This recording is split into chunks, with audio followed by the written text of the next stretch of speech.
اس لیے کہ میری والدہ کیا تھی؟ غیر مسلم تھی. اب میں مسلم تھا.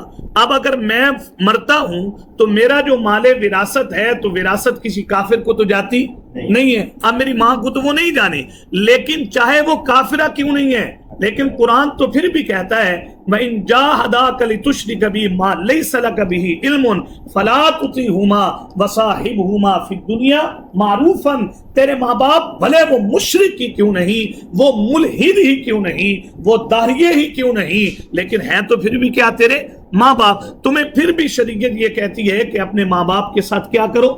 اچھا کرو. اب دیکھ لیجئے کہ ماں باپ کا حق کیا ہے.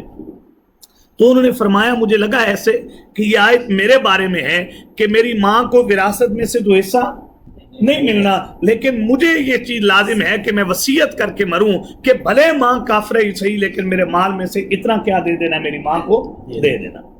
بہرحال اس کے بعد تھا فمن خاف من موص جنفا او اثما. یہ بہت اہم ترین آیت تھی گزشتہ سبقوں میں کہ بھائی یہ اتنا اہم ترین معاملہ ہے، مالی معاملہ. اگر تم دیکھے کوئی آدمی آمدن گناہ کر رہا ہے، اس میں آمدن گناہ کر رہا ہے یا لا علمی کی وجہ سے کسی کی کیا کر رہا ہے، طرفداری کر رہا ہے، یار یہ معاملہ اتنا نازک معاملہ ہے تمہارے مابین. تمہیں چاہیے کہ جس آدمی نے اس کے گناہ کو بھانپ لیا اور اس کی طرفداری کو کیا کر لیا ہے، بھانپ لیا ہے، اب اگر وہ اس کی وصیت کو بدل بھی دے گا اور اس کی وصیت کو درست کر دے گا فلا اسم علیہ، اس پر کوئی گناہ نہیں بلکہ اس آدمی کو کیا ملے گا، ثواب ملے گا. آپ اندازہ لگائیے کتنی اہمیت کی چیز ہے.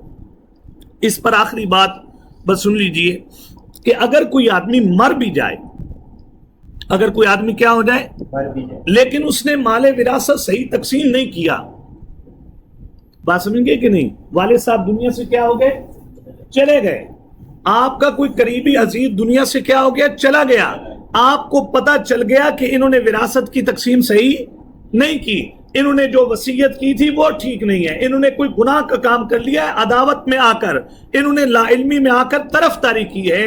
یہاں پر مفسرین نے لکھا ہے کہ مرنے کے بعد بھی جو پیچھے ورثہ بچے ہیں ان پر لازم ہے کہ اس کے معاملے کی تصحیح کر دیں. ممکن ہے کہ اس تصحیح کی وجہ سے اللہ اس کا آخرت کا گناہ کیا کر دے، معاف کر دے.